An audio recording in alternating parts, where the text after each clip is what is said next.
just jump into it. Welcome to a special episode of... Is it even the news show today? I don't know. I think it's the news show. Today we're talking about all of the crazy announcements of the past week. I'm Antonio, and I'm here with my co-host, Cade. Cade, what's up? Enjoying video games.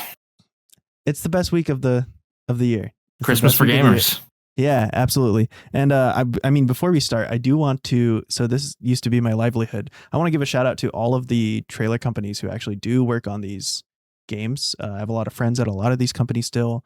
Hammer Creative, Darkburn Creative, Aspect, Bond does some stuff. There's a lot of great trailer houses out there that are doing cool stuff.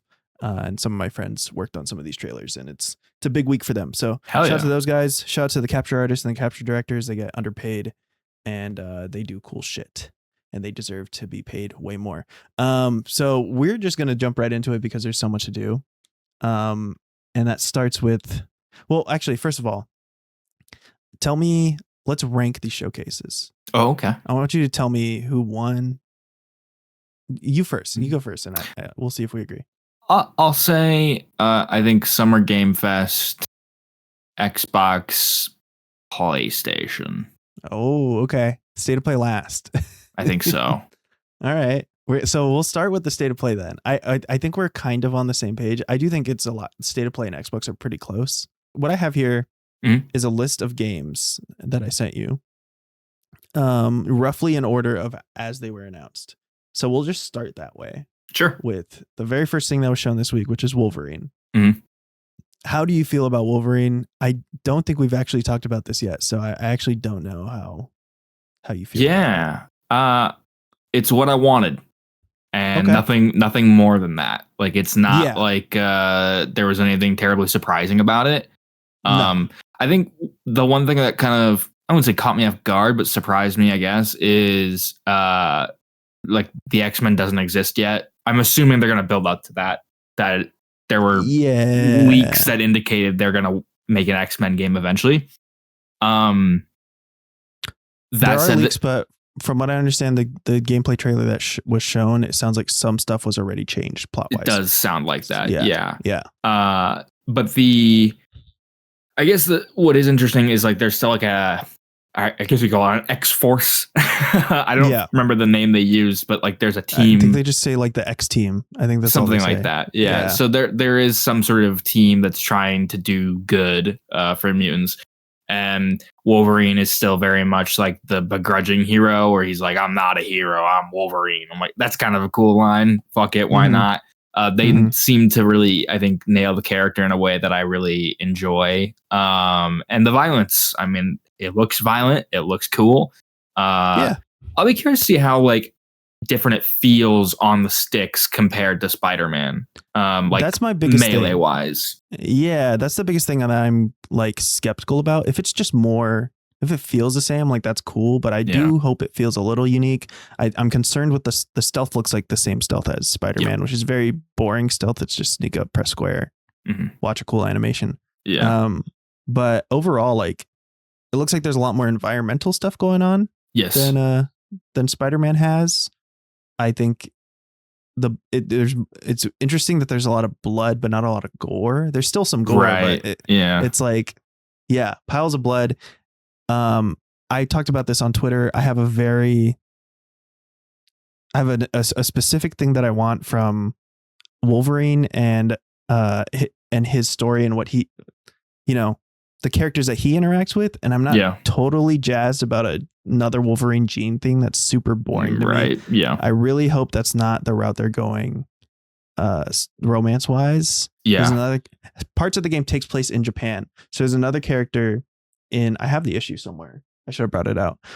Where there's a few issue arc in Wolverine or in X-Men where Wolverine goes away for a while. This is the Chris Claremont run.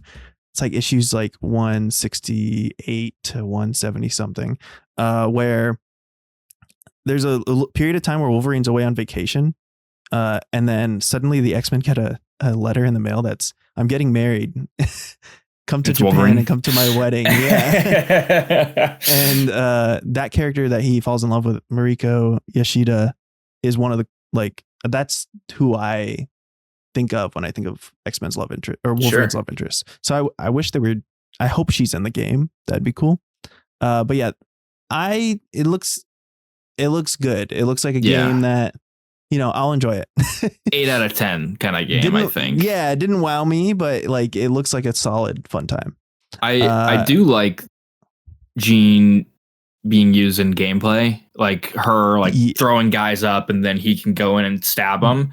Their interactions were sick. I did enjoy that. Yeah. There was a little bit of that in Miles Morales, but it was like exclusively for finishers. And like that is sort of the case here, but I feel like it's integrated in a more interesting way. That's more like dynamic and less scripted, I think. Like it looks like she sets you up instead of you setting up your exactly. Yeah. And so it's kind of like she's off doing her own thing. She's actually helping, and then you can come in and you can like tag team together in a way that I find a little bit more interesting. So that's cool. And I'm betting you there will be more of that with other mutants in the game as well.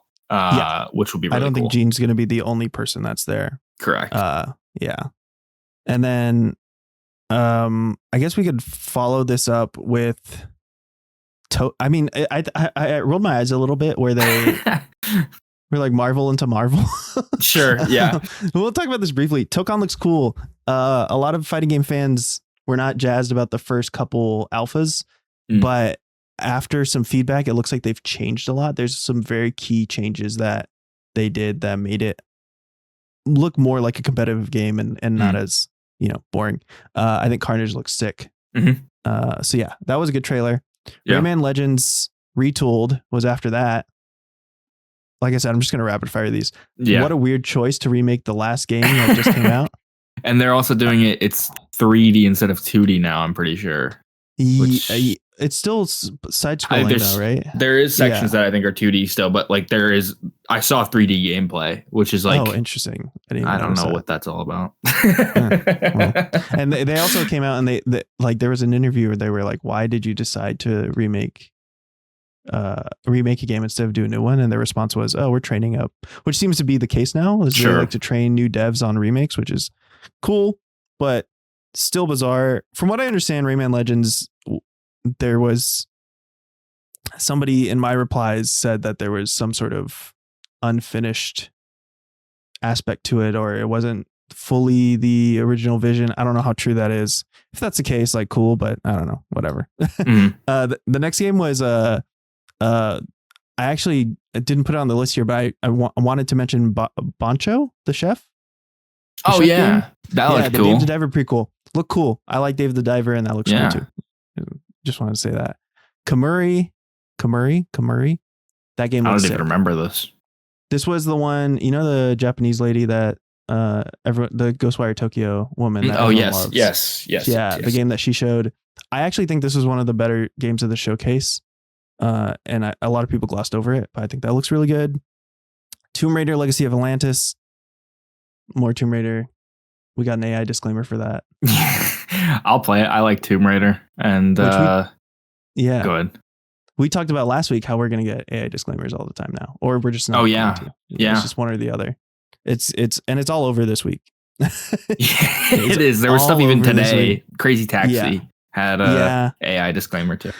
I saw that. The Lost Wild. This one I want to talk about because I thought it was Jurassic Park Survival. We started writing it at IGN because we thought it was Jurassic Park, and then when we realized it wasn't, we're like, okay, well, we don't need to. Whatever need to this spend is, time cool. On this. Yeah. I like dinosaurs though. Like I'll take a dinosaur game.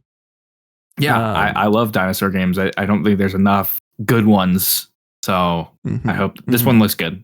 A quick shout out to No Rest for the Wicked 1.0. Looks cool. Onimusha. Looks cool. Ace Combat 8, that trailer got me to download Ace Combat 7 just because and Top Gun Maverick like feelings. we're on that train, that jet fighter train. I really like the concept of Ace Combat, but every time I go to play it, I'm like, yeah, never mind. Never mind. I wish I could just like experience the story but also play it. But I'm like, I don't think I'm into like playing with jets as much as I think I am. Like I like flying them in Battlefield, but that's like a completely different experience than what they're doing here. it does feel like you need the whole thing. Like you need the hots. And yeah. And like there's no, if you're playing with a controller, I just don't feel the tactile. the energy. Yeah. Even like a VR mode. Yeah. You know, they whatever. had one in whatever one came out on PS4. They had one for that, and that was pretty cool. But yeah, you're totally right. I want to feel like I'm jerking a stick. Pause. I want to feel like I'm doing, the whole controls. I want to, jerk my head around, all this stuff, but you just don't get that. Yeah, exactly. It made me read into like Ace Combat lore. Had no idea. It's like it goes alternate. Deep. It goes deep. It's an alternate Earth. All the countries and continents are different. Sounds sick. I might get into that over the next. I might have to get involved with that this year. We'll see. All right. So this is where the showcases started to pick up for me with Stuntman Hollywood. That was sweet. We spent the first half of that trailer being like, "What the fuck is this?" Thought it was Hot Wheels, maybe, but yeah. Nope. And then it turned out to be Stuntman, which we haven't had a Stuntman game. When was the last one? I think almost 20 years ago. Yeah. Crazy. Yeah. Super fun franchise. If nobody's played it, watching, go play those games. They're sick. Mm-hmm. They got some. It's a type of arcadey. They just don't make video games like this anymore. No, but on a higher budget. So yeah, I hope it comes out and it's cool. I think it will be. The next trailer is for Ill. I've been looking forward to this for a very long time. This trailer looked cool visually. The dialogue was a little, maybe it's a weird translation thing. I don't know. Yeah, probably. How'd you feel about the Ill trailer? When it started, I was like, are we getting like Metal Gear Solid 5 too? I was getting those vibes of like that hospital sequence at the beginning of the game. Yeah. Remember when they announced it as just the Phantom Pain under Moby Dick Studios and like nobody knew? Well, everybody knew it was Metal Gear, but they wouldn't say it. That was the vibe I was getting. But yeah, I love over the top graphic action games like this that are just like metal as fuck. Mm-hmm. And this is exactly that. I'm a little over Doom. I'll be honest with you. Okay. As a series, we got that Doom Dark Ages DLC trailer today. Yeah. It didn't really wow us. Yeah. I just don't know what it is about modern Doom. I think maybe it overstays its welcome when I do play them. They're like 15 hours long. I don't need that. This needs to be faster because then it gets very fatiguing. But this is the right length and has the right pacing. I think could be a much more interesting. It'll fill that Doom void for you. I think so. Okay, I'm into it. We got a lot more gameplay footage than previous Here's the thing about this game is I'm still not convinced that it's real. It looks for like what? A little this Ill for Ill. Yeah. Yeah. It still looks a little too shiny and polished, and the frame rate's too solid. Sure. Like if they showed me that trailer and it was running like 20 FPS, I would be like, okay, that looks like a real video game. But there's something about it that just looks like too perfect. I get that. Yeah. That I'm not like until it comes out, I'm still gonna be excited for it, but I'm not entirely sure it's like a real video game. Was there a release date? It just said 2027. Okay. So yeah, it's even more like, we'll see. Cause we'll see. Yeah. I'm with you on that. The next one is Control Resonant that they showed, which we actually got a lot of this weekend as well. Mm-hmm.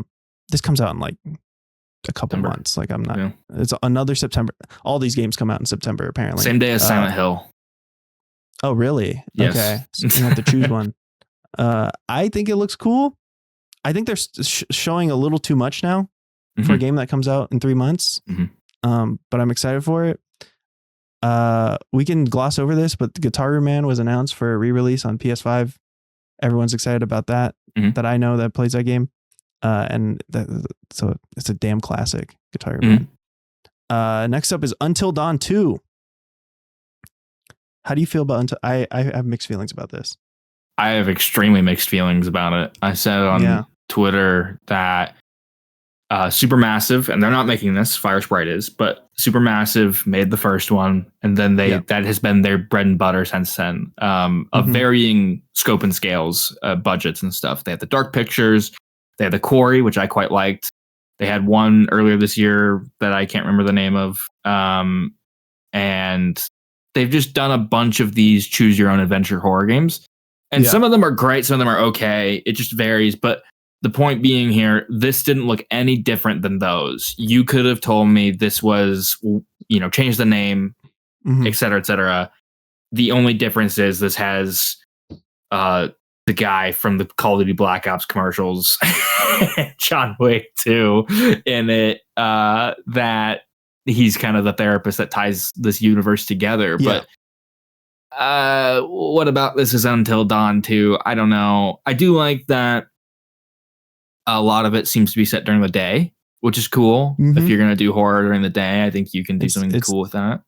It's very different for because I feel like all of the Supermassive games are during the nighttime. Yes. I don't know which ones are during the day. The Quarry has a little bit. Yeah, but it's like at dawn or sunset. So like it's like transitioning into night. I also feel like the Quarry would have been called Until Dawn 2 if they had the license. I bet you it would have been, because the goal is to survive until dawn, and there's werewolves instead of what are the Wendigos? Monsters? Yes. So like it feels like it's clearly a successor to Until Dawn. And this is like, I don't know.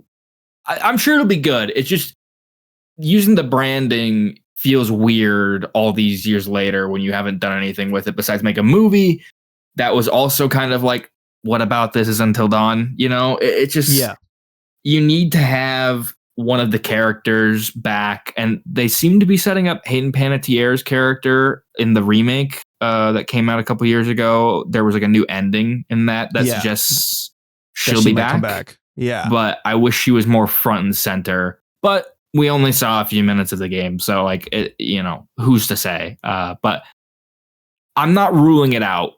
I just am like not excited, I guess. Okay. I think it looks cool. I'm not somebody who's super into those games, the Supermassive. I've only played The Quarry and Until Dawn. Haven't played any of the Dark Pictures anthology, which I hear are a mixed bag, but I'm not passionate either way about it. And I do wonder if they would have done it. I don't know the full story behind that. I know PlayStation owns the rights to it, so I wonder if there's just some, not drama, but just disagreements there about how that should be handled. But I'd like to see more for sure. They said they'll have more to share. I would imagine. I wonder when they'll release this. It's 2027, but I wonder if they're going to save it till next fall for Halloween time, or if it'll be first half of the year, because it feels weird to announce a game like this right now, unless you're really just desperate to have something notable in your showcase. But this feels like a first half of the year kind of thing to me. I don't know when Until Dawn 1 released. Let me look real quick. Feels like a January game. All right, I think we've just been waiting to talk about it. Let's just talk about God of War Laufey. I think we are the we are the negative people on this God of War game. Yes. Everyone seems to be elated. I'm completely ignoring any of the people crying about woke. I don't give a shit about any of those people. Not a factor in my mind. Like, absolutely, just not at all something I think about. I think we're kind of on the same page with this, where, the rumors were that Barlog was busy working on something else that wasn't the God of War trilogy remake. Yeah. And that whatever this other thing was, whatever it was going to be, just something different. And when the trailer started and I saw that it was the Faye game, which we thought was going to be a prequel, and then we realized very quickly that it wasn't. As soon as it started and the press X to new game popped up, and it was clear that it was the one take cutscene over the shoulder third person camera thing, I kind of was just like, Yep. All right. Like, damn. We're just more, more God of War with the character swapped out. Is that really the best we can do with this franchise? Like, yeah. What you explain it better than I can. I Sure. think. So I got a lot of shit for this, and yeah, me too. my take was this game would have made more sense right after God of War 2018. I'm not talking narrative. Like you can fuck around with writing all you want, like to make this work, right? Yeah. The point I was making was aesthetically, mechanically, it feels like a game that would come out a couple years after that. It feels like the Uncharted, the Lost Legacy of God of War. I was going to say that, yeah. So it has the same feeling. That game came out in 2018. This will likely come out next year, it seems like, based on rumblings. It'll be almost a decade removed from that game. And this franchise has not evolved in any sort of its language whatsoever. And at all. It just doesn't speak to me anymore. Ragnarok, I was okay with it because it was only a few years later. And now it was a direct sequel, and it made sense to continue the narrative and the visual aesthetic the same way. That's the other thing, is like you have a new character, you're trying to shake up the gameplay, which I can somewhat appreciate. I don't know if it's going far enough away from God of War 2018's gameplay. It's like, yeah, you can launch people into the air and it's a little bit faster because she's not this hulking brute. But generally speaking, I'm like, yeah, it seems like more God of War. And I do think if you're going to do a Faye game, there was an opportunity to do something a bit different. I will say, to give the game some credit, the narrative does interest me of fighting through this afterlife, concurrent to the story of Kratos and Atreus. And I'll be curious to see how they tie this all together. And there's a lot of potential. If you want to nostalgia bait a bit with like Faye runs into Zeus, like there's cool stuff you can do there, narratively speaking. But just from the first look, I was not impressed. And like you said, I was under the impression that Cory Barlog was making something very different. And he's not the director on this. That's the other thing we should say. He's the head of creative at Sony Santa Monica. So I don't even know. I'm under the impression he's not making anything. Yeah, I'm under the impression he's Kevin Feigeing the shit. Like he's like overseeing every project that's going on in that universe. Yeah, which makes sense for him. Yeah, I think it makes sense now that I hear that, but it is also disappointing. It's like, I thought you were gonna make this sci-fi game or whatever the hell, but like, it seems like Sony Santa Monica is the God of War studio now, which is a little disappointing, especially when you have someone like Naughty Dog who's like, we don't want to be the Last of Us studio. We respect that in our heritage, but we kind of leave you hanging at the end of The Last of Us Part 2. We're not doing Last of Us Part 3. We're going to go make something totally fucking different. And then eventually we're going to come back to that story. But and that's how they've always been, is they'll do their trilogy of games, move on to the next thing, let other people take over. That's what happened with Crash. That's what happened with, actually, I don't think there was any more Jak and Daxters. There was a little bit. There was. Like I don't think it was without Naughty Dog though. I might be wrong though. Okay. And then, they went on to Uncharted and now Last of Us and, Intergalactic. So that's something I really respect about Naughty Dog, is they don't stick to that one thing. Sony Santa Monica has been doing God of War for 20 years at this point. So, if you're going to keep doing it, at least give, I just like, I don't understand. You're making this game that's not a spinoff, the next mainline title, as they're saying, but starring a different character. Her combat looks a little different. Are we not going to do her own? Why doesn't she have her own visual identity? Why doesn't maybe pull the camera back a little bit in the style of DMC or Control Resonant, which we've been seeing all weekend? Like, I don't know. It's just a little plain to me that it looks exactly the same. Yeah. And like you said, the combat looks a little different. And I'm hoping what would really sell me a little bit more is if the systems are different. I'm really hoping it's not the same RPG style, changing armor and weapons and whatever. I hope it's very skill point based, maybe, learning more combos, more variety in how she fights. there has to be something just a little bit more, that it's not just more God of War with maybe some extra air juggles. Like, that's not interesting to me. That doesn't wow me. Yeah, it doesn't wow me either. And it's just, I'm going to play it and I'm sure it'll be fun. Again, it just goes back to, this could have been something different and it's not. And that feels like a wasted opportunity given how long games take to make now, how much they cost. Granted, I'm sure you could say, well, they cost a lot, so you should probably rely on your safe bets. And also reuse kind of some of the things that you've already designed. I also mentioned what was pissing me off so much was people were also saying like, well, it's a God of War game. Of course it's going to have all these things you're complaining about. I'm like, but it's not a Kratos game. And that's fine. Yeah. I don't care that it's not a Kratos game. My problem is you're doing a new story with a new character. You should branch off from the things that make God of War. I get its mainline, but it just doesn't speak to me as anything interesting. And they are leaning on Kratos. Another thing people were like, well, of course they are. It's God of War. I'm like, but you want to make Faye the central protagonist. You want to build this game around her. I get showing Kratos burning her body. That makes sense as context to why we are where we are. But showing him immediately as like this magical presence and whatnot, I get that he's going to be in the game. And that makes sense. But I just don't want to see him appear again in the marketing. Leave it at this. Focus on Faye. Because I'm with you. If you want to build a character, you should make sure she stands on her own.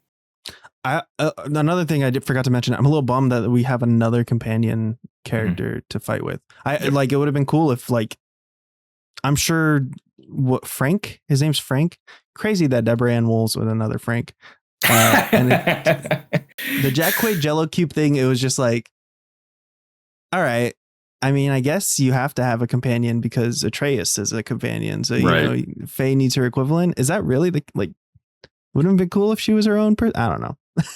I think so. If she's supposed to be alone in the afterlife, I think making her alone and like, I guess it's to bring some sort of levity to this story, but like, I don't know. I don't need somebody to talk to so that they can have dialogue and explain things and exposition. And I don't know. It was just whatever. Like, we're being negative now. I'm sure when it comes out, we'll play it. We'll enjoy it.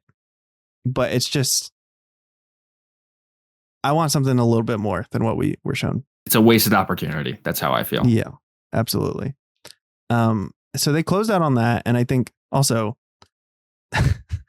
to say we're going to show 20 minutes of uninterrupted gameplay and then for 15 minutes of it to be cutscene is ridiculous. That was by far the worst part about it for me. Genuinely. Like, this is coming from a guy, I fucking love these kinds of games that are, I love narrative heavy games that with big spectacle and flashy cutscenes. I really do. But I was just like, she's squeezing through cracks. We're almost on the PlayStation 6. We're still doing this shit. Again, going back to my complaint about it feeling 10 years old and all this stuff. It's just like, and some other people were like, well, this is the beginning of the game. They have to set it up. I'm like, it's not. It's the marketing. Think of all the other games you've seen revealed that do not show you the first 20 minutes of the game. I also don't think this is literally the first 20 minutes of the game. No. I think it's a vertical slice. Yes, it's a vertical slice, the same way that 2018 had a vertical slice that was similar to the opening of the game, but it's not exactly the same thing. Yeah. It's just, it's not the first 20 minutes of the game. They could have given us a little bit more, combat, maybe. I don't know. Yeah. And the 2018 one, I think, was way better because it was a new take on God of War. So it was like, whoa, this feels different. You had the axe, you had the one shot perspective, you had this kid, all this stuff. You had the mystery of what it was until Kratos shows up on the shadows. Exactly. And they were building up the whole Kratos is like suppressing his anger thing until he unleashes it on that troll. And none of that is felt here because it just feels like more of what we've gotten. Imagine if they did the God of War 2018 thing, but it looked exactly like God of War 3. Yeah. You'd be like, okay, Just more God of War. Yeah. Especially after Ascension like came out and completely, yeah. So yeah. It's what it is. We'll play it. It'll be fun. The next showcase was SGF. This was a couple days ago. And I was very pleased with Jeff Keighley this year. Jeff brought out the big guns right away with Resident Evil Veronica. You have not played the OG, have you? No, never have. Okay. At what point did you realize this was Resident Evil in the trailer? I felt like it was very quickly. It just kind of had that RE engine vibe to it. Everyone has that. Yeah. Yeah. So I thought this was probably, and there were rumblings that this could be coming up. So I thought this was probably what that was. But I mean, does Resident Evil Code Veronica take place in Europe? Is that where that was? So, okay. Resident Evil Code Veronica, the OG. You played Resident Evil 2. Mm-hmm. 2 is about Claire coming to Raccoon City and looking for Chris. And she immediately finds I really like how they set it up, because in Resident Evil 2, both the OG and the remake, you go to that one office and you get that fax. You find that fax that just says, it's a note from Chris that's just like, basically says, I'm off to Europe. Yes. To go figure out this Umbrella stuff. So they set the seeds for Code Veronica at the very beginning of RE2 in the first couple hours. And yeah, so basically the story of Code Veronica is Claire searching pretty much all over Europe for Chris. This immediately, the thing about this trailer is you watch it and you realize, oh, they are taking this in a completely different direction than the original game. It looks like it's taking the basic premise and story, but remixing some of the locations and the order of events that happen. It's kind of built for, the structure of it is built sort of similar to Resident Evil 9 Requiem, where I think that what we're going to get is a little bit of Claire, like a Claire heavy front half and then a Chris heavy back half with some little switches in between, where you'll maybe do minor Chris stuff in the first half. And I'm very excited for this. I think dropping the code is really interesting. I think they're trying to make it look like RE5. A lot of people have pointed out with REV. Oh, yeah, that this is actually it's the 5th remake that they're doing. Interesting. And possibly the 5th game. I don't know what that means for RE5, but for the actual RE5, I don't think they're ever gonna do it. A lot of people. It's been strongly suggested that they're gonna just maybe ignore it. I won't be surprised, because people don't like. They might ignore 5 because of reasons, and then they might ignore 6 because people don't like 6. Yeah. So we might be seeing the start of a spin-off into an alternate timeline. Yeah. So we'll see what happens. I do think that's, the case, though. I would be interested if, like what you're saying here with Veronica, is that it's taking the ideas and remixing them into something kind of newish, doing the same thing with 6. I would like that. Yeah, absolutely. I think 6 is a cool game in concept. It was clearly a little too big for them, I think, to manage. But I do think you could successfully do that game. I think that game's hilarious to play. I went back to it earlier this year with a friend, and we played through Leon's campaign, and that game is so fucking hilarious. And I do think you could make 6 a compelling modern Resident Evil game, but it would require a great deal of effort, and it's quite possible that they don't see the value in making the effort. But at the very least, this looks awesome, and I'm very excited. I was only bummed they didn't announce a release date, which makes me feel like it might not be in that spring, February, March window that they've been kind of historically doing.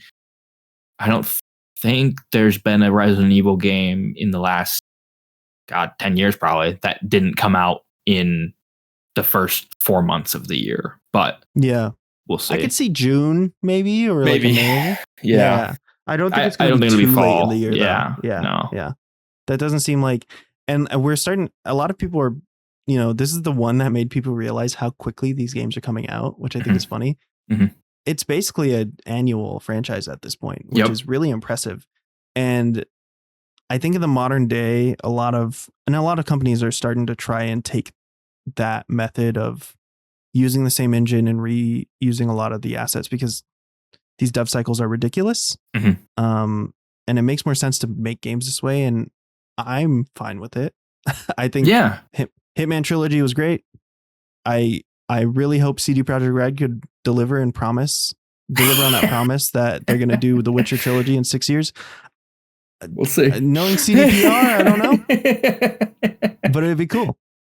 That's a lot harder for an open world series. That's more manageable for a linear game that takes less than 10 hours to beat, like Resident Evil. And granted, there's been rumors that these games have been in the works for so long. So like, although they're coming out every year, it's because they have a lot of different teams working on different Resident Evil games, and they have different directors and different. Capcom's a big company, and they're doing this huge. They're doing on Onimusha at the same time, and they're doing, what just came out? What was that game called? Pragmata. Yeah. So they're busy, and they used to be the most hated on company in Japan for 10 years, and now it's rough. They're one of the most loved companies of this decade. So they figured it out, and I'm really proud of them. Yeah, it's great. They've taken over the world. Yes, they have. Right after that, we got a quick look at a new Cuphead game. I'm not. Oh, have you played Cuphead? IGN man. Now, to be fair, I didn't finish it, but I have played some of it. I really liked it. I believe, from what I understand, there's 2 Cuphead games. Yeah. So they released a couple Cuphead things. Yeah. This is pretty cool. Exciting. I'm surprised how long it has taken, I guess. But I know that they do the whole hand animated thing, and that's pretty neat. So. This was cool. All right. After that, I gotta find a better way to transition these. We'll learn. You're good. Alien Isolation 2, which has been rumored for a long time, but as soon as that 20th Century Studios logo popped up, I got hyped. What do you think? What can we expect? I haven't read much into this. Is there anything outside of the trailer that we know about Isolation 2? I don't know how in depth they went. I didn't go do any reading, but from what I could gather, they said it's set in a colony, which is really cool. That means you're not on a spaceship, kind of trapped in isolation. This time it'll be, I guess, maybe the comparison to make here is Outlast to Outlast 2. If you ever played those games, which is an asylum to more of a, I don't know, like a village in some ways, which was kind of neat. This feels similar to that, and also kind of makes me think like, oh, what other threats are there? If we're on a planet, what other encounters might we run into? Especially, I imagine there'll be people to run into, because the first game had androids that were fucking around, and those were terrifying. So I'm really excited for this. As far as I understand, Creative Assembly and Sega had an issue with 20th Century at some point, and that's why a sequel never happened. But the licensing was in flux. Yeah, something along those lines. There was, people did not get along with each other, as far as I understand. And then I think Disney acquired Fox. Some people got thrown out, and they have since kind of repaired the relationship there. And that's exciting that they've retained their enthusiasm at Creative Assembly to make this, and I'll be curious to see how it turns out. I hope it's not too far away. Did they say 2027 for this too? I don't believe it actually had a. I don't think so either. I think it was like an in development kind of scenario. Yeah. I think it looks cool though. So I do too. I think a lot of companies right now are hesitant to put a date on things just because they don't know how things are turning out. Yeah. So we had Gen Atlas, which is the new Ueda game. Looked really cool. Looked more of what he's known for, you know, and all his games are beautiful. So yeah, I love The Last Guardian. Last Guardian's amazing. Stranger Than Heaven is a weird thing where I really think RGG has killed a lot of the goodwill they've had over the past couple years. It looks like a cool game, but man, is it hard to really root for this? I don't know. With the Tupac thing? Yeah, just the Tupac thing, and also the other Japanese actor that they've revived. And last year with Kiwami 3, they had an outed sexual abuser. Oh yeah, one of the main cast members. Like, they've really done a lot, and they also changed the ending of 3 to similarly to what we're speculating for Resident Evil. It seems like they're veering off the timeline for the Yakuza games with the remakes. Yeah, I don't know. It looks cool, but yeah, I don't know. I felt the same kind of ickiness as well, but goddamn, that game looks awesome to me. I can't lie. I mean, it does look really cool. I'll be curious to see how Tupac is what's so annoying too is like they didn't have to do this. Yeah, there was nothing to prompt this. I don't know if it was Snoop Dogg's idea, because who the fuck at that studio is like, Tupac, we should do him. I'm like, why? It is like the game does seem to revolve around music. There's some other names in the credits. Tori Kelly's in it, which is she's a singer that I haven't heard her name in years. So I was like, oh, okay, cool. She's like a prominent character in the game. Yeah, supposedly. So yeah, I'm sure Tupac will play some sort of, he'll bring some sort of hip hop thing to the vibe of the game.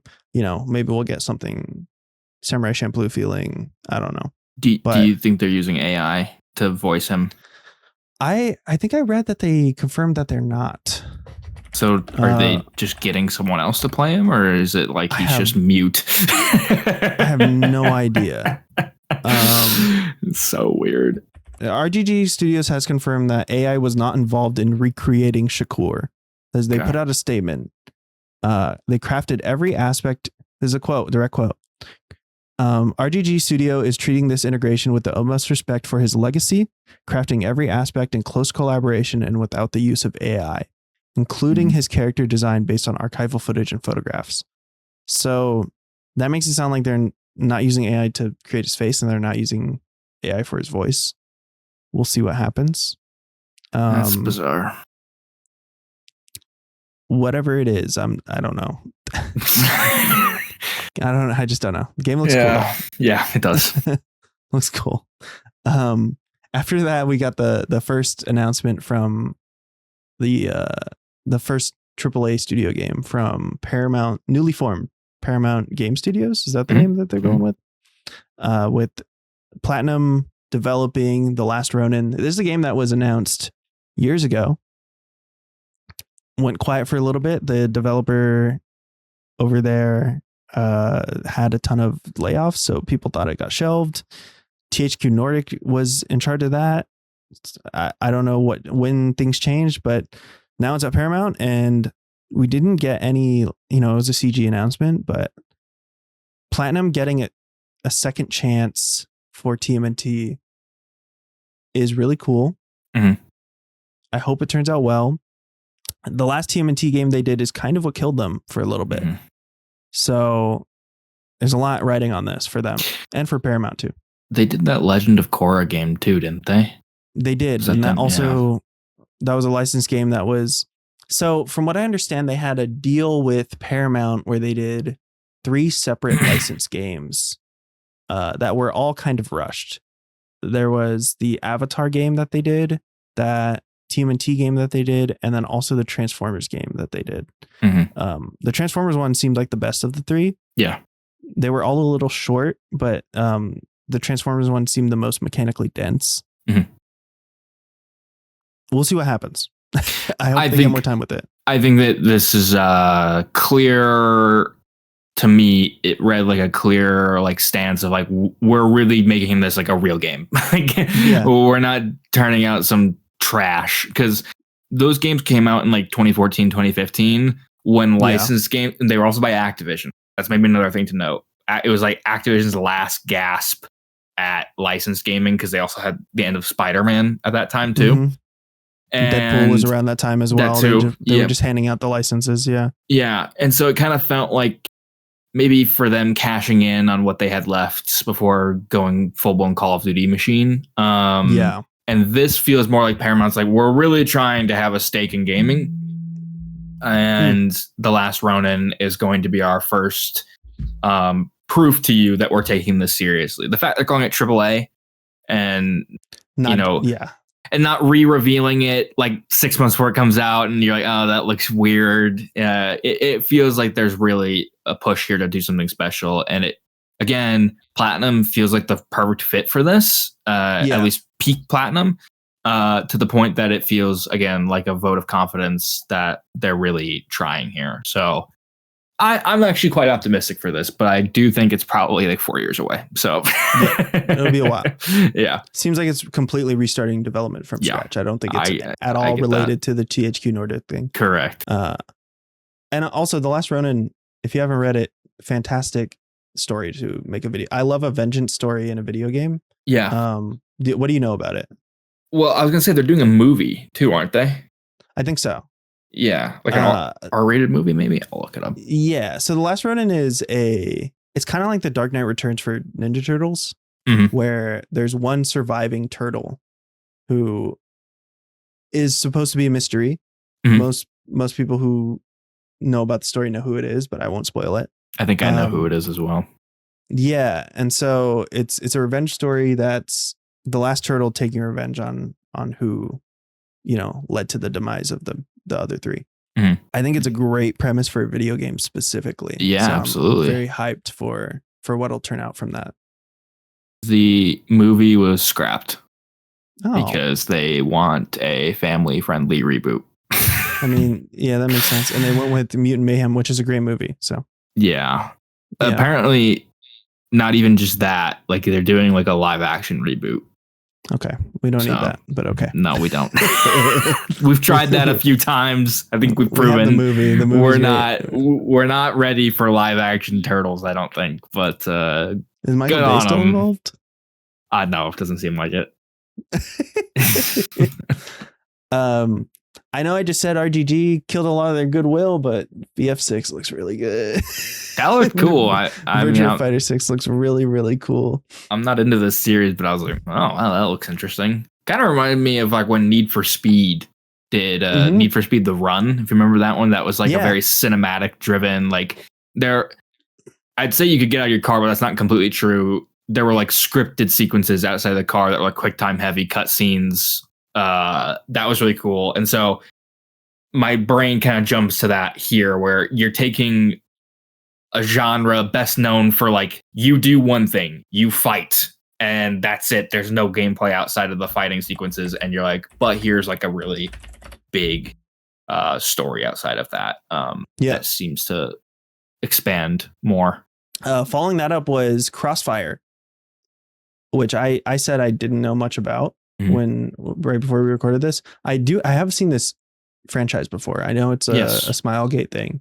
What is this? So this is a single player spinoff in the Crossfire universe? Yeah, what is this? I don't really know what the Crossfire universe is at this point. And if you remember, Remedy did a Crossfire game that they did the last one, probably like 5 or 6 years ago. Very forgotten. Nobody liked it. But this seems like, this is like a real attempt. So it's made by ex-Infinity Ward and Naughty Dog guys. They worked on Call of Duty Infinite Warfare and Modern Warfare 2019's campaigns specifically. So those are some of the best ones for many people. So that's already exciting, but it's a third-person shooter, and it made me think like, this is what I want the new Ghost Recons to be. I was gonna say it looked very Ghost Recon to me. Yeah. And I think the story is there are two like rival factions, like two mercenary groups, and the one character from each side, they cross paths and they have to form like an alliance to get out of this dangerous situation they're in. So I was like, this seems pretty cool, and I trust the guys that made this because of their previous track record, and it seems really cool. So my eye is heavily on that. I like that. We'll go through some of these quickly. 1666 Amsterdam, which has been in development hell for forever. A long time. It's finally coming out. We got some sort of prologue demo. Mm-hmm. Did you play that, or do you know anybody? I haven't had time, but I'm going to at some point.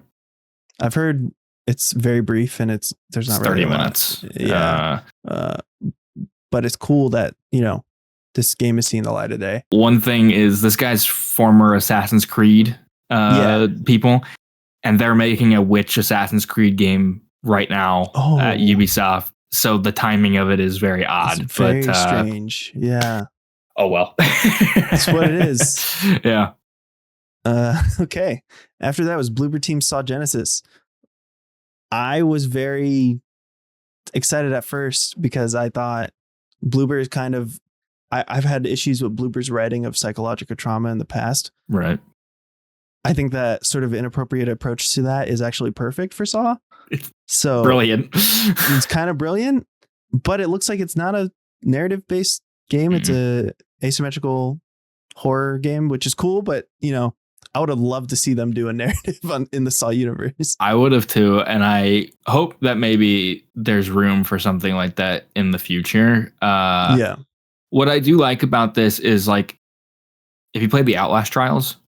Yeah, I played a little bit. It's very much like that, except now you have someone in control of the horror monster, which is cool. And I do think Saw fits well within this genre of like people in traps and being tortured by another player. I think that's really cool. It's a better fit than, like, I think maybe Texas Chainsaw and Halloween, where those are very one note, where someone's just kind of chasing you. There's more obstacles here, I think, which I think is a better fit for Saw. I do think the one weird thing about this game is it's set after World War One.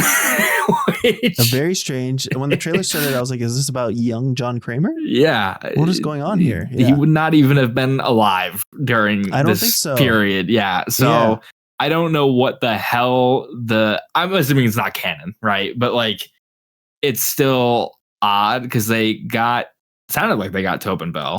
That sounded like Tobin Bell. That was definitely Tobin Bell. Yeah. So I don't know, just for fun, I guess.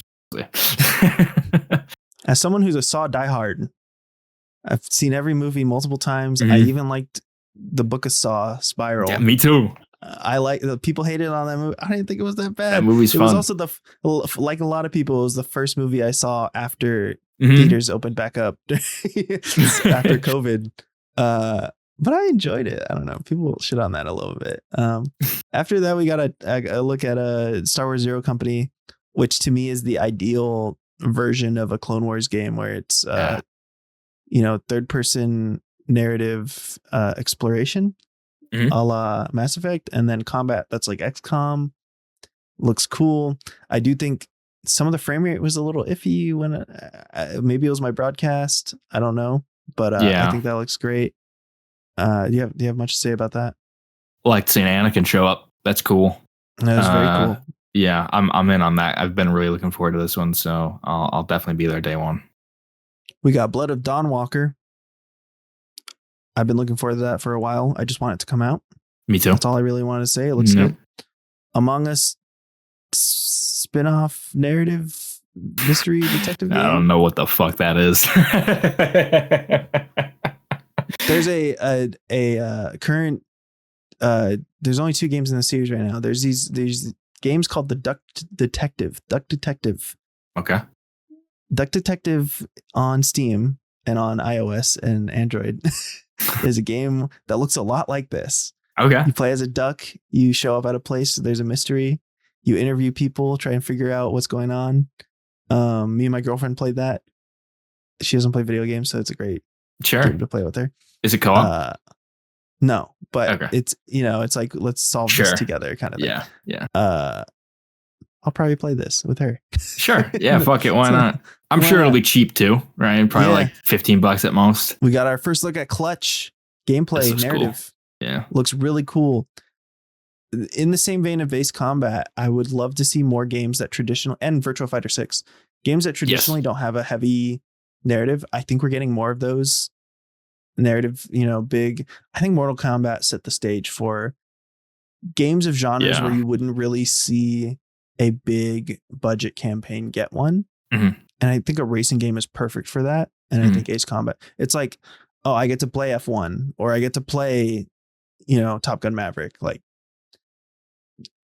give me a narrative push to really try in a lot of these races and these, dogfights and jets. Like, it's just a cool, way to immerse yourself in that world. Yeah, absolutely. I mean, it goes back to what I was saying about Need for Speed they're on. Like, they tried that with Need for Speed at one point. Didn't quite work out. Just don't think that they had the prowess for it. But the people who are making this are ex-Forza Horizon people. I'm like, yeah, you've got the stuff for this. So I'm really interested. There was also there was a narrative anime-looking racing game that came out earlier this year. I forget what it was called. It was the one that had like Screamer that looked like Dispatch. Screamer. I heard that was pretty good too. I'm just happy we're getting more of these. Yeah. It's really cool. The Wolf Among Us 2 back after 8 years. I'm still not convinced it's coming out, but we got to see a lot more than just a vertical slice like the last trailer was. Yeah. Supposedly the people who wrote this are the people who wrote Dispatch. I don't know if you know this. I know that they worked on it at one point. Are they keeping that? I don't know 100%, but I remember in the past few months, the Dispatch writers said, yeah, we wrote all of Wolf Among Us 2 before we left Telltale and started work on it. We have no idea what they're doing with it. Interesting. I'm looking it up just to be sure. But I would like to see I know, that they worked on it. Yeah, I would like to see whatever story they had. They were effectively 4 people, 3 of which had already worked on The Wolf Among Us 1. So it was natural for us to work together. And then there was a tech reset, and they realized they were not going to be producing content for at least a year in terms of how we're approaching this. Because I believe they switched engines at some point, if I remember correctly. And so they didn't want to stick around and do nothing. So they went off and made Dispatch. But it appears that, yes, they are keeping their story. So, yeah. I see. Okay, I'm reading. Are you reading this IGN article? Yeah. Certainly, there's some pieces of what Ad Hoc did there. But at the end of the day, when you do a complete reset, you have to reset with the creative leadership you have and how you're building the game. So there's some stuff there. Yeah. Sounds like when they switched engines, they had whatever they had. And then once that was all settled, they came in, probably made some changes narratively. Because that's the thing with video game stories. The script is never done until the game is done. Like, it's a fluid process, right? So I would imagine it sounds like Ad Hoc contributed, but did not make the full story. This quote says there are people that have been working on the title from its inception consistently too. There you go. So there's continuity, and there's no clean line of like, oh, this is Ad Hoc stuff and this is, original stuff. It seems like it's just going to be, a little mix of both. That's cool. Yeah, I'm excited for this. Yeah, I love the first game. After that, we got a good look at Stellar Blade Blood Rain, Stellar Blade 2. I wanted to talk about this because the gameplay looks sick. And Gooner shit aside, that first game was very fun. And this one looks fun too. I will say, I do think they're going to change the way the character looks with all the with all of the backlash they got this weekend.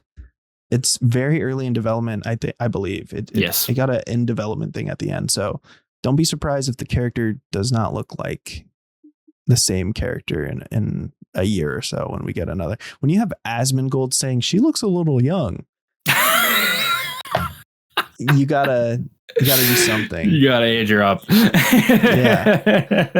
There are some angles where she looks, more normal, but like, Yeah. it's just like she does not look, she looks pretty young. So, but the game looks sick. I think a lot of it looks a lot faster paced than Stellar Blade 1, which was my issue with that game, was where the combat was fun, but it just felt very sluggish. You got her bobbing and weaving, doing some crazy dodges. I do think it's a weird branding thing that the character in the first game, her name was Eve, and this character's name is Evie. Yeah. I don't know what that's about. I don't get it. And then Jeff brought out the big guns at the end of the show with Tifa and SF6, and also the whole Final Fantasy VII Revelation thing. Tifa and SF6 I want to talk about briefly because most people would have expected her to be in Tekken because her fighting style fits that better. I can't wait. SF6 is the only multiplayer game I still play pretty consistently. So I'm excited for that. Looks cool. For FF7 Revelation, what we were talking about earlier with annual, releases and games that have quick turnarounds, I think it's kind of amazing that Square Enix has released these pretty large games back to back. Yeah. 7 Rebirth and 7 Revelation. I know Remake took a while. 2021? It was 2020. It was right at the start of COVID, if you remember. Okay, yeah. So there's a decent gap between that and the second one. But yeah, I think it's kind of amazing that we've gotten this trilogy within a 7-year cycle. Yeah. And I'm hoping more companies can follow that suit.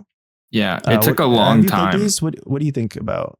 I played some of 7 Remake, and I've kind of been waiting for them to just be all available. So Makes sense. I'm not like I play 7 in 2020, and then I'm like, I fucking forgot what happened when this one comes out. So I'm gonna probably start this year, just plow through them for this one. But this is awesome. Yeah, I mean it.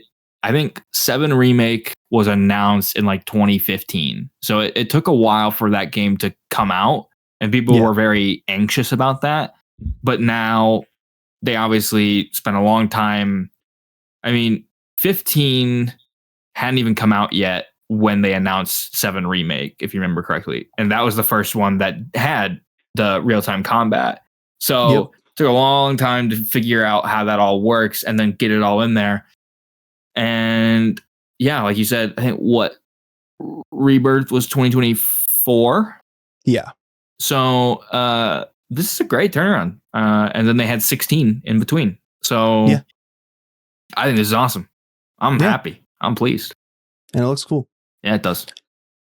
Over the weekend, we got other announcements that were not a part of the showcases, the main 3 showcases. We got some other loose stuff, and I brought a few to the table. First is Arizona Sunshine.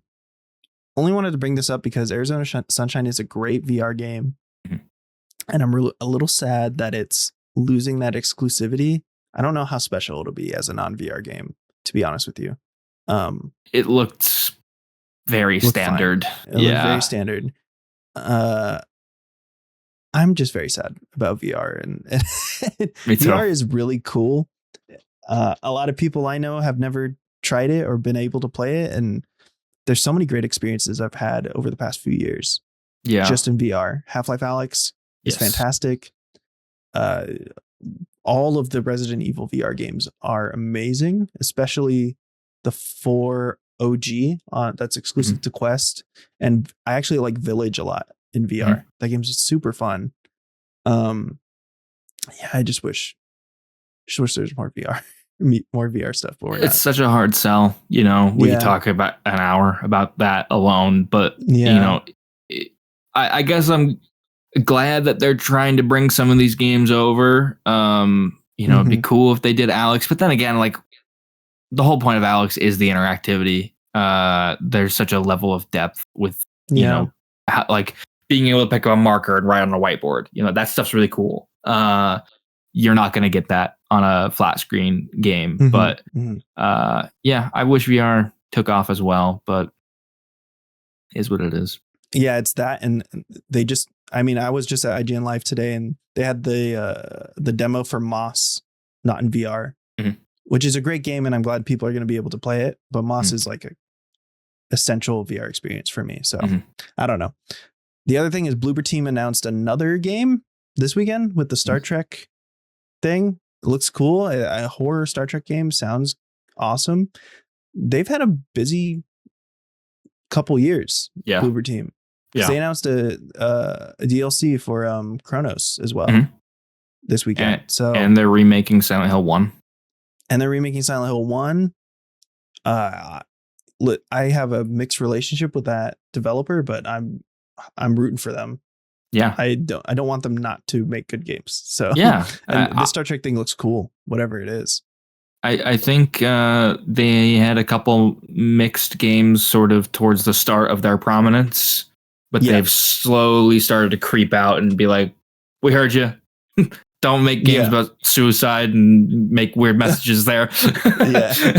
Don't make games that make it seem like if you have mental illness, you have to kill yourself. Yeah. If you get the opportunity, you should kill yourself. Like, let's move away from that. It's very Ari Aster of these guys. Yeah. So I think they've kind of figured out their lane and are getting better at that. And so, yeah, I'm interested in this. We'll see how that turns out. The other big thing that wasn't announced at any of the shows, which I'm surprised it wasn't, I feel like this could have been at SGF or something, the Godzilla Destroy All Monsters remaster. I used to play the hell out of this game back in the day. My cousin had an original Xbox JTAG'd, and we used to go to Hollywood Video on certain weeks, and you would just insert the disc onto the Xbox, and it would burn the disc to the hard drive. That's insane. Yeah, it was awesome. You committed a crime. Oh yeah, absolutely. I had an Xbox full of modded bootleg games. The Warriors, nice. Godzilla, Bully. That's how I played a lot of these games, was at my cousin's house on his modded Xbox. I respect it. I believe his brother bought it in his brother was in the Air Force and he bought it in like the Middle East or something. I don't know if that's totally true, but it was something like that where he was overseas. I don't know if it was the Middle East, but he was somewhere,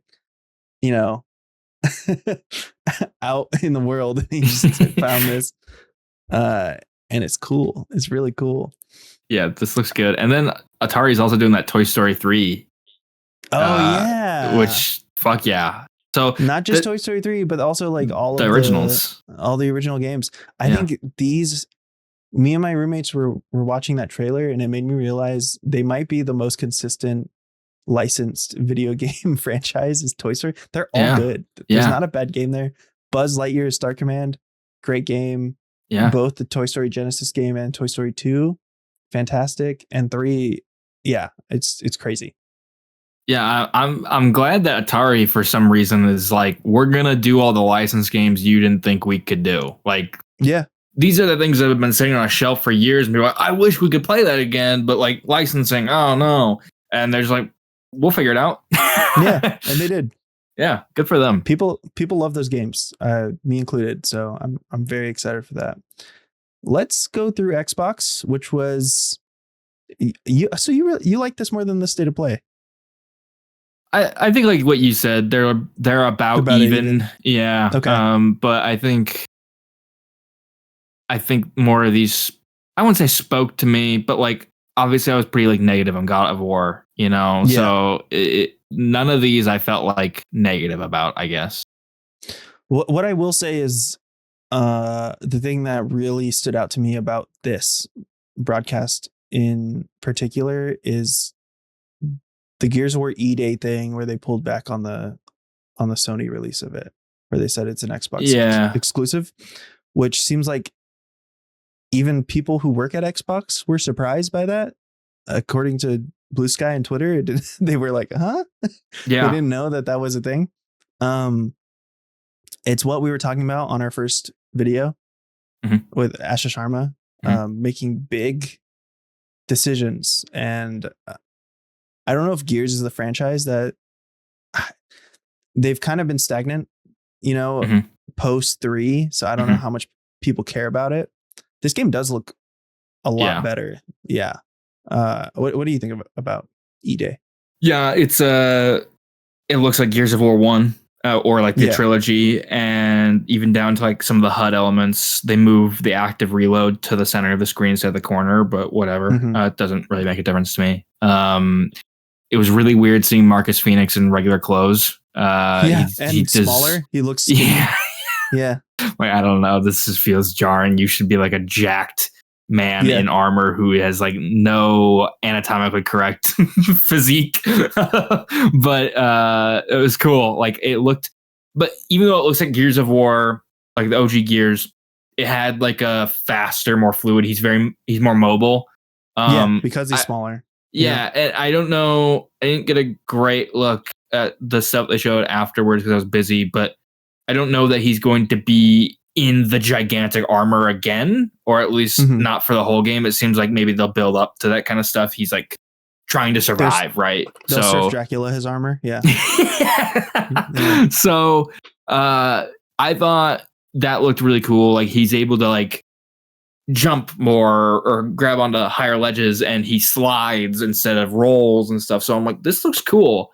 And as for what you were saying about like the PlayStation thing, like the interesting thing too is like they never announced this game for PS5. It was rumored and like on people's like resumes that they were doing it, but nobody ever came out and officially said it. But all signs pointed to it was going to happen. And then apparently this was like a very last minute decision, as you implied. So much so, there's a Peggy rating for the PlayStation 5 version of this game. Yeah. Which is bizarre. So they spent money on making the port. You know, it's clear they've already, Yeah. And as some people have joked, Gears of War 3 had a PlayStation 3 version that never came out, but was completely playable on PS3 if you could get it on there. So this is the second time it's happened. I think they would have done this for Halo as well had they not already announced that it was coming to PS5 last year. I think I agree. I think that would be the same thing where they were like, never mind on Halo. Yeah. And I think it's probably safe to say that Halo 7 will not be on PlayStation after this. Yeah. I think it'll be, you get the remake, one and done, because we made the fuck up of promising it. But I guarantee you, Asha Sharma and some of those other people are like hitting their head against the wall. Like, why the fuck did we do that? I don't think they wanted. Not at all. You know, I think rereading this list, I am kind of with you that Xbox kind of beat out Sony. Yeah, for me, there's some cool stuff. I think there's a lot of cool stuff here. Fable looks like Fable. It looks cool. That we got one of those. What are those? The faces in the walls. I forget what they're called. I used to play in the wall. There's the wooden. It doesn't matter. There's these big faces that look like they're seeping out of wood in some of the walls throughout the whole franchise. Yes. We got to look at one of those. I thought that was cool. I haven't played a Fable game and I haven't played one since Fable 3 was technically the last one. But I haven't played it since that game came out. But I love Fable 3. I know people prefer 2, but I love Fable 3. We got that. It looked cool. Got a delay to avoid GTA 6, so that's coming out early next year now. We got Halo. More, which for a second I thought that was Coleman Domingo voicing Johnson. I don't know. It really sounded like him. Yeah. And he got a little too high pitched, and I was like, okay, never mind. But maybe, I don't know. I didn't look into who it was. It made me think like, well, if they ever try again with live action Halo, Coleman Domingo should be Sergeant Johnson. He would be a good Johnson. Yeah. Yeah. We got that. We got a Plague Tale spinoff that looked very different. That looked interesting. Persona 4 Revival looks great. Yep. Persona 6, which was a surprise, but also kind of rumored. I think this is a little too early to announce this. Yep, that feels ages away. Yeah, I don't know why they went with it, but it's cool to know that it's coming, and it also looks like it has a different vibe for Persona. I also appreciate Xbox has taken over Persona as like, this is ours now. Like, you know, cool. They're being very competitive with that. And because Persona 5 was only on PlayStation for years. And then eventually they did Persona 5 Royal and brought it to other platforms. But yeah, clearly they're like, we're gonna capture this Japanese franchise since we can't get Final Fantasy and all these other things that people love, I do feel like people feel like Sony they've kind of neglected the JRPG fans for a little bit Yeah. this generation. So I think it's cool that Xbox is trying to take that audience and pull them over to their side. After that, we just got a lot of different games that I don't really want to go in depth on, but I just thought they were all solid and looked cool. That Magician's game, The Devil's Deal, looked cool.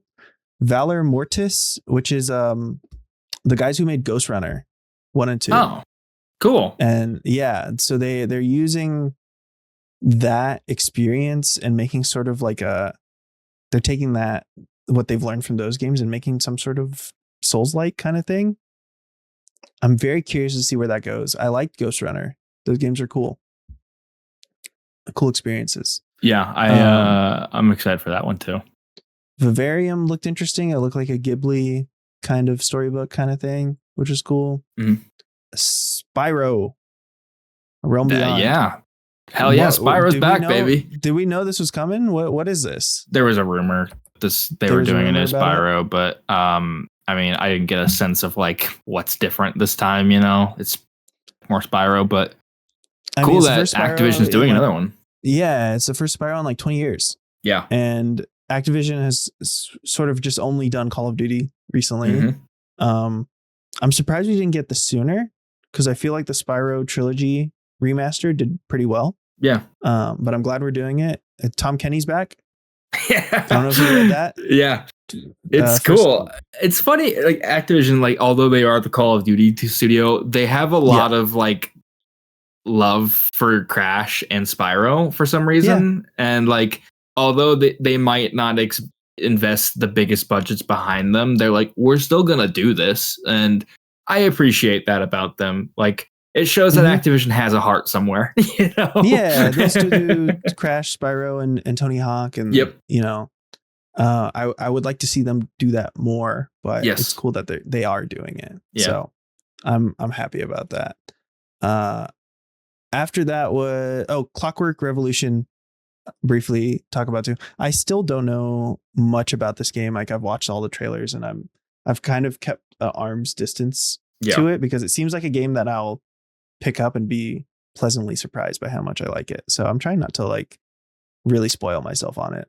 I'm the same way. I do think it's notable that they're like, this is our other big console exclusive. Like, they define that alongside Gears of War as just these two. We're going to stake our claim here, because they announced State of Decay, or we knew it was coming, but State of Decay 3 got its gameplay and release date. And they said that will come to PS5, which was weird too, because they had not previously announced that. And it was like, you could have taken that as a win if you wanted to, but you didn't. So I don't totally understand the strategy, but it's very confusing. Yeah, it's odd, but clearly.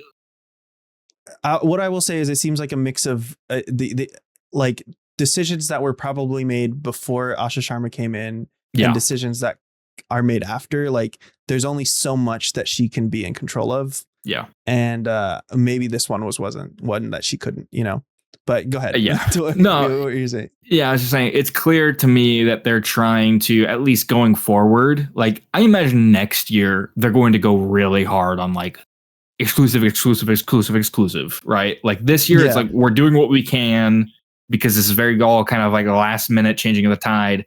But next year, I think this signifies to me that like, we're going in on Xbox as a platform, and I'll be curious to see what they do for Elder Scrolls 6.